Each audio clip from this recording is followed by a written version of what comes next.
ሰላም ጤና ይስጥልን ውድ ኢትዮ ከረንት የዩቲዩብ ገጽ ተከታዮችና አድማጮች እንደምን አላችሁ? ለዕለቱ የተመራረጡትን አርዕስተ ዜና ወደ እናንተ ይዘን ቀርበናል። በቅድሚያ አርዕስተ ዜናዎችን ነግራችኋለን፣ አብራችሁን ቆዩ። የኤርትራ የወደፊቱ ዕጣ ፈንታ ከጊዜ ወደ ጊዜ ይብለጥ አሻሚና ግልጽነት የጎደለው የሆነ መምጣቱን በሆርን ሪቪው ድረገጽ ላይ የወጣው አዲስ ትንታኔ አመላከተ። የዚህንም ይዘት ምንድነው የሚለው የዜና ትንታኔ ያካተነ ቆይታቸው የምትሰሙት ይሆናል። ከፓሪስ እስከ ዋሽንግተን አይኖቹ በቀይ ባህር ላይ ያነጣጠረው የኢትዮጵያ ወታደራዊ ዲፕሎማሲ አሜሪካና ፈረንሳይ የኢትዮጵያን ወታደራዊ ጥንካሬና የቀጠናው ሰላም መሪነት ደግፈው ቆመዋል። በዚህም የዜና ትንታኔ ያካተናል። ቆይታቸው የምትሰሙት ይሆናል። የሶማሊያው ፕሬዝዳንት የአልሸባብ አባላት ብሔራዊ መታወቂያ እንዲያወጡ ጥሪ ያቀረቡ። የሶማሌው ፕሬዝዳንት ሐሰን ሼህ መሐመድ አልሸባብ አባላት የሀገሪቱ ብሔራዊ መታወቂያ እንዲያወጡ ጥሪ ማቅረባቸው ተሰምቷል። የዚህንም የዜና ትንታኔ ያካተናል። እነዚህን የመሳሰሉ አርዕስተ ዜና ወደ እናንተ ይዘን ቀርበናል።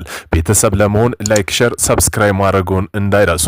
ወደ ዕለቱ የመጀመሪያ የዜና ትንታኔያችን ስናልፍ የኤርትራ የወደፊቱ ዕጣ ፈንታ ከጊዜ ወደ ጊዜ ይብለጥ አሻሚና ግልጽነት የጎደለው የሆነ መምጣቱ ሆርን ሪቪው ድረገጽ ላይ የወጣው አዲስ ትንታኔ አመላክቷል። በማህደር ነሲብ የተዘጋጀው ይህ ትንታኔ የሀገሪቱ ብቸኛ ገዢ ፓርቲ ሆነው ህግደፍ አንጋፋ አመራሮች ተገዳይ ትውልድ እድሜያቸው እየገፋና ቁጥራቸው እየተሟጠጠ በመምጣቱ ሀገሪቱ ለቀጠናው ምዕራፍ የተዘጋጀ አትመስልም ብሏል። ትንታኔው ሶስት ነገሮችን በዋናነት አንስቷል። እነዚህንም በቅደም ተከተሎቹ የምናስቀምጣቸው ይሆናል። አንደኛ፣ የተቋማት መዳከም። ሪፖርቱ እንደሚለው ከሆነ ፕሬዝዳንት ኢሳያስ አፈወርቂ አብርሃ የሚመራው ስርዓት ከነጻነት ትግሉ የወረሰውን ማዕከላዊነትና ያልተገደበ አመራር ባህል በማጠናከር ተቋማዊ እድገት አፍኗል። በተለይ እንደ አስመራ ዩኒቨርሲቲ ያሉ ምሁራን ያፈሩ የነበሩ ተቋማት እንዲፈርሱ መደረጉ፣ ገለልተኛ ሚዲያና ሲቪል ማህበረሰብ መጥፋታቸው ተተኪ ትውልድ እንዳይፈጠር አድርጎታል ብለዋል። በሁለተኛ የምንመለከተው የትውልድ ክፍተት ተጋዳልቲና ዋርሳይ ስርዓቱ ስልጣን ሙሉ በሙሉ በነጻነት ታጋዩ ተጋዳልቲ እጅ ያቆዩ ሲሆን ወጣቱ ዋርሳይ ትውልድ ራሱን ችሎ እንዳይቆም አድርጎታል። ትንታኔው ዋርሳይ ትውልድ ዜግነቱ ኃላፊነቶች እንዲሸከም ተደርጓል፣ ነገር ግን ራሱን የቻለ እይታ ወይም ሀሳብ እንዳይፈጥርም ተደርጓል ይላል። ይህ ወጣት ትውልድ በመንግስት ላይ ጥገኛ እንደሆነና ሀገር የመምራት ክህሎትም እንዳያዳብር አድርጎት ቆይቷል ይሏል።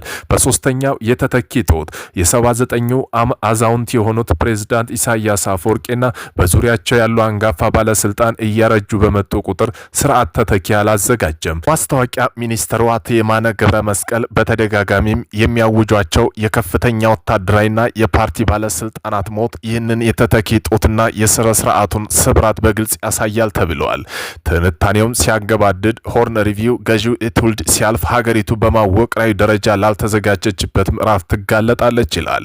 ስርዓቱ ያፈናቸው የሚከተሉ ችግሮችን በከፍተኛ ሁኔታ ሊፈነዱ እንደሚችሉ ሪፖርቱ ያስጠነቀቃል።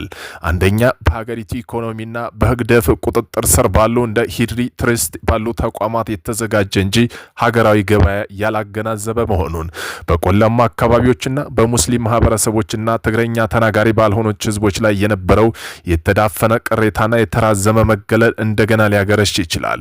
የተማረው ወጣትና ተቃዋሚ ኃይሎች በሙሉ ከሀገር ውጭ መሆናቸው በሀገር ውስጥ ካሉ አስተዳደራዊ እውነታ ጋር ያላቸው ግንኙነት አዳክሞታል ይላል።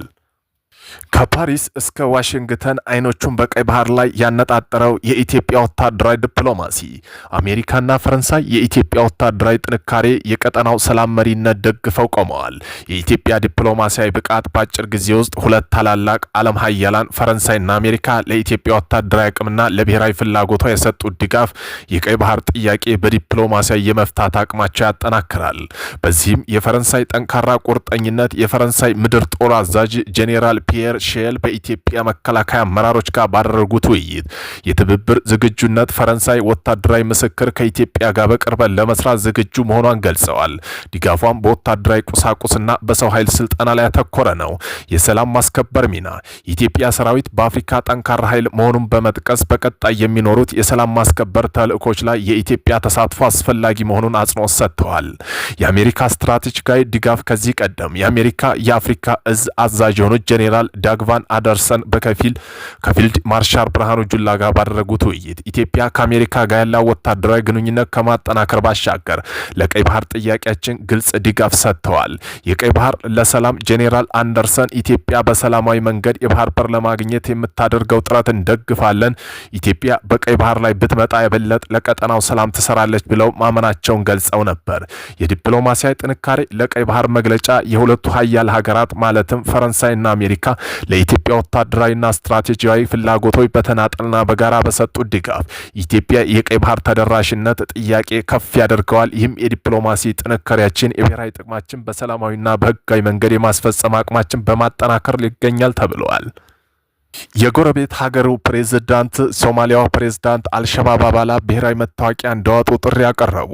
የሶማሌው ፕሬዝዳንት ሐሰን ሼህ መሐመድ የአልሸባብ አባላት ሀገሪቱ ብሔራዊ መታወቂያ እንዲያወጡ ጥሪ ማቅረባቸው ተሰምቷል።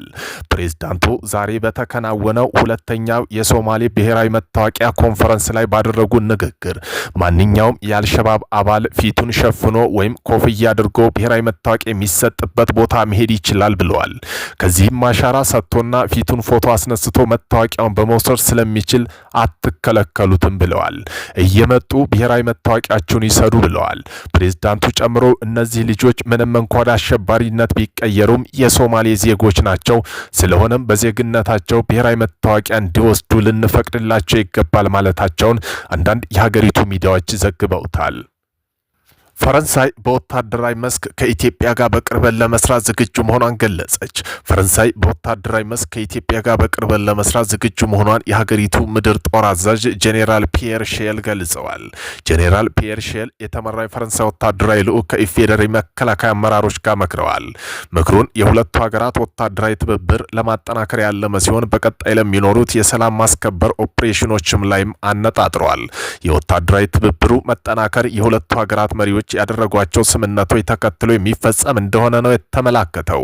ኢትዮጵያ የቀጠናው ሰላም ለማረጋጋት እየሰራች ባለው ስራ መደሰታቸውን የገለጹት ጄኔራል ፒየር ሼር በቀጣይ ሁለት ሀገራት አስፈላጊ በሆነ ጉዳይ በትብብር እንደሚሰሩም ገልጸዋል።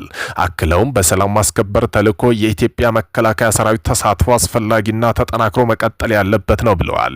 ፈረንሳይ ለጋራ ተጠቃሚነት ወታደራዊ ቁሳቁስና በሰው ኃይል ስልጠና ያልተቆራረጠ ድጋፍ ለማድረግ ዝግጁ መሆኗን አረጋግጠዋል።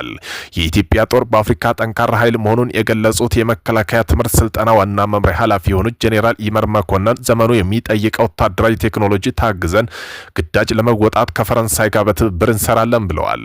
የፈረንሳይ ምድር ጦር አዛዥ ጄኔራል ፒየር ሼል በነገው ዕለትም ከኢፌዴሪ ጠቅላይ አዛዥ ኢታማዦር ሹም ፊልድ ማርሻል ብርሃኑ ጁላ ጋር ተገናኝተው እንደሚመክሩ ጉብኝት እንደሚያደርጉ የመከላከያ ሚዲያዎች